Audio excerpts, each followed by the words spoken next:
hustle culture is going to take us to an early grave, and it definitely is not biblical. Rest is biblical.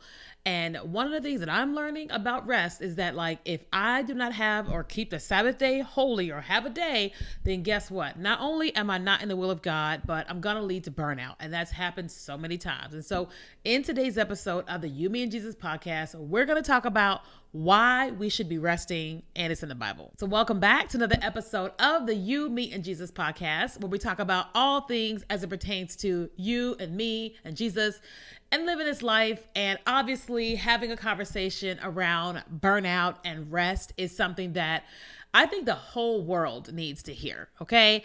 Because if we really look at how we are kind of living this life, especially in America, we have jobs, like we work 40 hours a week, or those of us that have a business, we're working way more than 40 hours a week to make the business run. And we are trying to make all this money to live this life. One, it is expensive to live here in the US and to just live on planet Earth in general, but we're like doing all these things that are actually running us into the ground. And we've subscribed to this notion that resting is bad, that if you're resting, you're wasting your time and you're not being productive. And I have been one of those people too, who has subscribed to that and, had to sit myself down, or life sat me down, and it forced me to take a rest and to see the value of rest. And so I wanted to have this episode, this conversation, because I think that, because obviously I'm human and I know that we have the cost of rent or mortgage, the cost of everything is what it is, that we find ourselves saying like, well, I've got to make more because everything's increasing.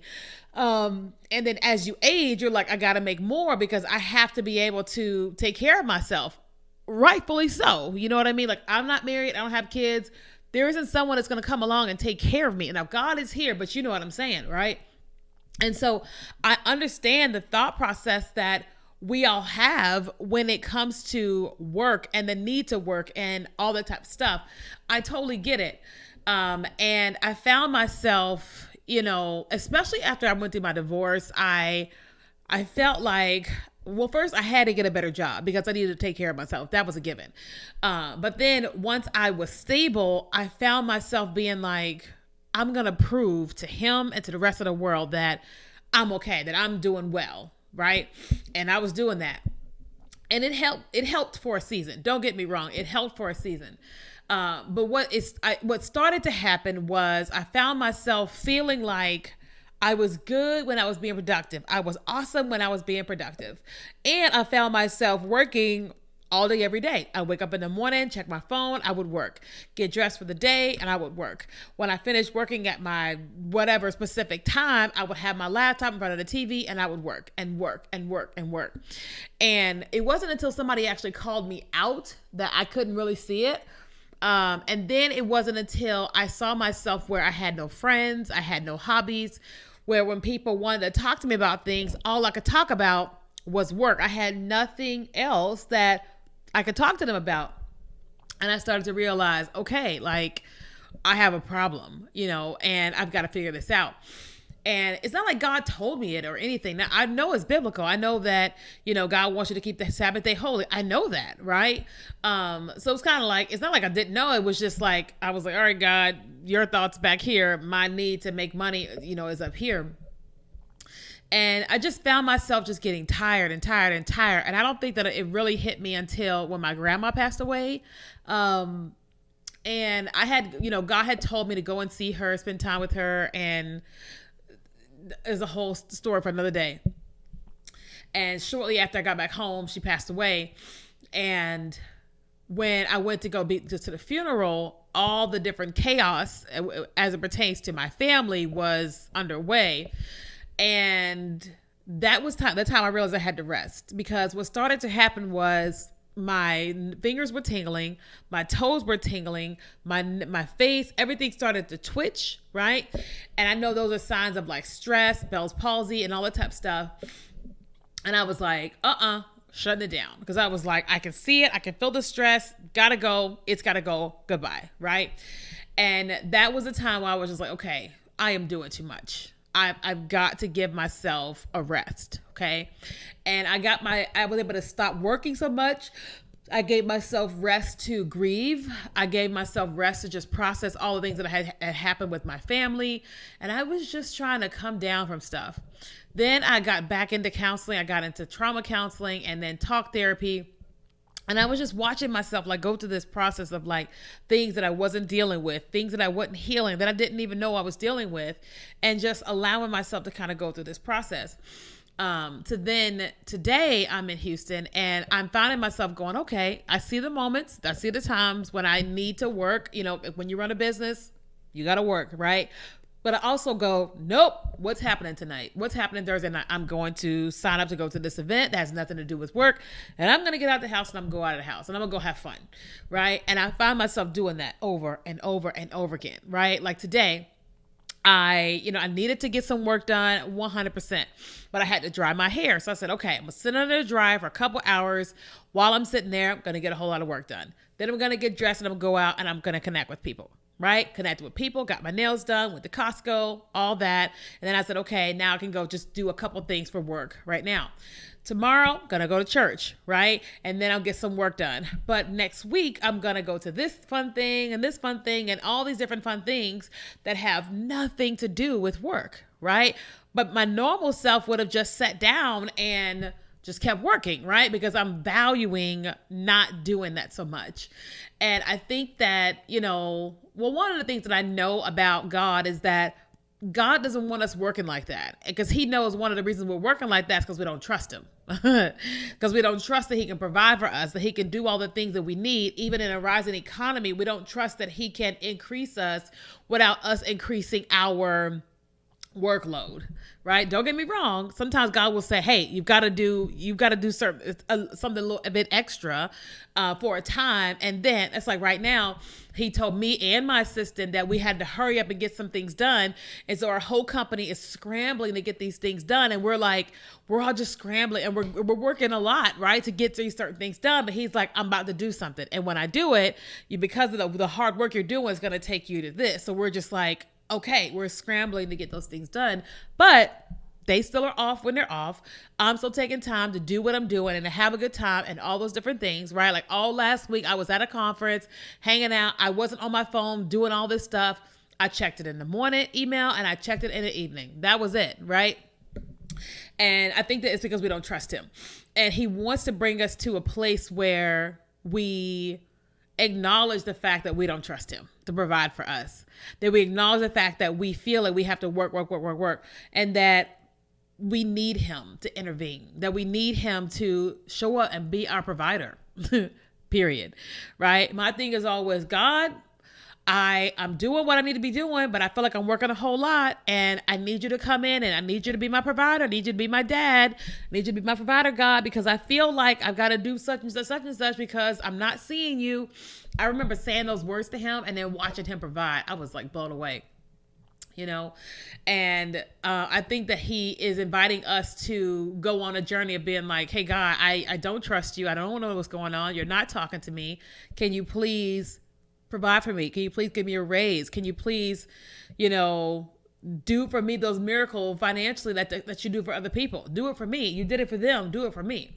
I think he's kind of waiting on us to invite him into all that because he's a good dad, and I know that to be true because in those times when I really sit down and I say, God, I really need you to help me, he does.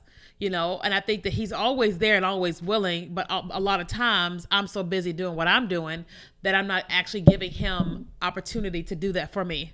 So my cat decides that she wants to be a member of the podcast today. All right, Kitty, we need you to sit down. Those of you guys watch it on YouTube, you see my cat show up. She's like, hi, I'm in the office today. I want to spend time with you. If you're listening on the audio, you can't see it, but if you go to the You, Me, and Jesus YouTube, you'll see that my cat is on screen. Like she just kind of came in mid-sentence.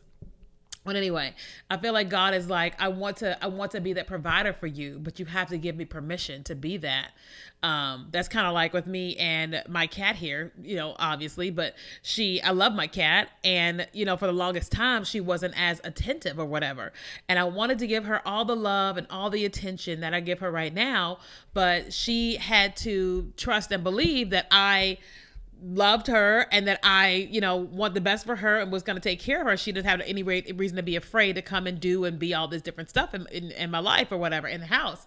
And once she started to realize, oh, this being or whatever is safe, whatever, then now she is everywhere. Like right now, she's still on the desk, chilling here, right? It took me forever to film this episode because she was sitting on my desk, but she had to trust and believe that I had her best interest at heart.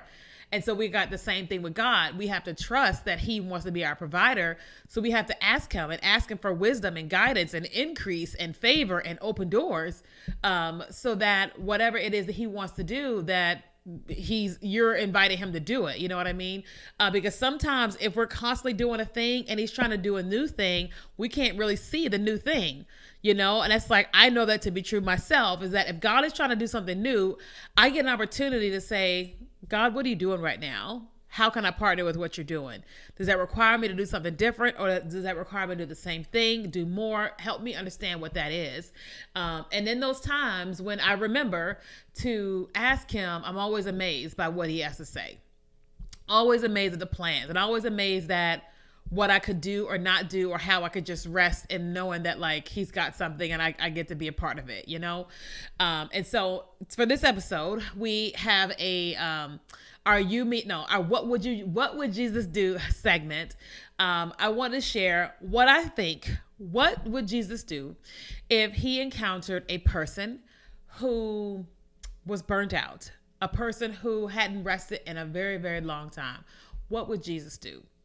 Jesus would invade that person's dreams. When that person went to sleep, Jesus would come in that person's dream and Jesus would talk to that person. I feel like Jesus would try to help them understand what was going on with him, what his plans are, what he wants to do, and he would invite them to go on a journey with him. That's step one. Okay. The second thing is that I feel like Jesus would allow this person to get to a point of frustration, to where they would stop trying to do it all in their own strength. And then they will finally come to God and say, God, can you help me? And that he would come and encounter them and say, hey, I've always been here. I just need you to acknowledge me. Right. But I also feel like God will just come in and bless you. Right. Like sometimes we don't even know what we don't know. And I feel like Jesus would come in and bless the person and take care of them and help them. Okay. He would not make a person feel bad for being burnt out. He wouldn't do anything mean or whatever to a person for being burnt out. I think that he would just bring a person to a level of rest in some type of area. He would be their provider, and he would invite them to go on a journey with him so that they could trust him in being exactly who he is and who he wants to be in their life. And so if that's you and you're that burned out person, you've been so productive, but you're burned out from all the things, I think that Jesus is inviting you right now, where you could say, Jesus, can you please come to me in a dream? Talk to me about what it is you want me to know. What do you want me to do? Okay. Then I want you to ask him, Jesus, in the natural life, Jesus, how can I partner with you in this season? How can I partner with you in rest? What is it that I could be doing or doing less of so that I can have rest, right? And then I would say, and Jesus, I invite you to come in and rearrange some things. Take care of me, please. Take care of me, please. But come in and rearrange some things in a way that only you can do. Help increase me so that I can have more than enough, okay? So that I can be a storehouse, okay? So that I can be a place of a lender and not to borrow. Help me to where I have the capacity to be a warehouse, a storehouse, like a Costco, where I'm able to give out so much to people that come. Help me. And then I believe that he'll meet you there, okay? So if you enjoyed today's episode with me, and my cat Mally, then thank you so much for watching and listening. I love sharing this show. I love sharing this message because it's me and it's my real life. Like, nothing in my life is perfect. I do things right and I do things wrong. I say things right and say things wrong. You know, I'm close with God and I'm not close with God at times. You know what I'm saying? Like, there's the ebbs and flows of things, you know? And I'm grateful that you choose to be here watching and listening, and that anything that I'm saying could be blessing you.